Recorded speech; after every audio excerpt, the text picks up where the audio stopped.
ಚಪ್ಪಾಳೆ ಆಕ್ಷನ್.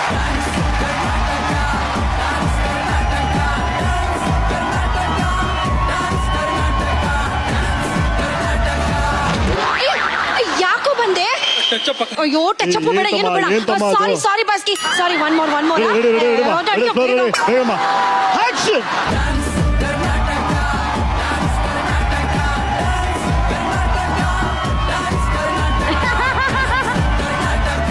ಜಗಮಗಿಸೋ ಲೈಟ್ಸು, ಜಗಮೆಚ್ಚೋ ಸ್ಟಾರ್ಸು, ಗುಲ್ಲೆಪ್ಸೋ ಮಾಸು, ಊರ್ ತುಂಬಾ ಬರೀ ಟಮ್ಟೆ ಬೀಟ್ಸು. ಈ ಸ್ಟೇಜು ಡಾನ್ಸ್ಗೆ ಹೊಸ ಅಡ್ರೆಸ್ ಇನ್ಮೇಲೆ ಕೇಳತ್ತೆ. ಈ ಯಾಕೋ ಪ್ರವೀಣ ಬರ್ತಿದಂಗೆ ತೊಪ್ಪೆ ಹಾಕ್ಸ್ತಿದ್ಯಲ್ಲ? ಓಕೆ, ಇನ್ನೊಂದ್ಸತಿ ಹೇಳು. ಜಗಮಗಿಸೋ ಲೈಟ್ಸು, ಜಗಮೆಚ್ಚೋ ಸ್ಟಾರ್ಸು, ಧೂಳೆಪ್ಸೋ ಸ್ಟೆಪ್ಸು, ಗುಲ್ಲೆಪ್ಸೋ ಮಾಸು. ಈ ಸ್ಟೇಜು ಡಾನ್ಸ್ಗೆ ಹೊಸ ಅಡ್ರೆಸ್ ಇನ್ ಮುಂದೆ ಊರ್ ತುಂಬಾ ಬರೀ ಟಮ್ಟೆ ಬೀಟ್ಸು. ಕುಣಿಯಕ್ ಬರ್ತಿದ್ದಾರೆ ಸೂಪರ್ ಸ್ಟಾರ್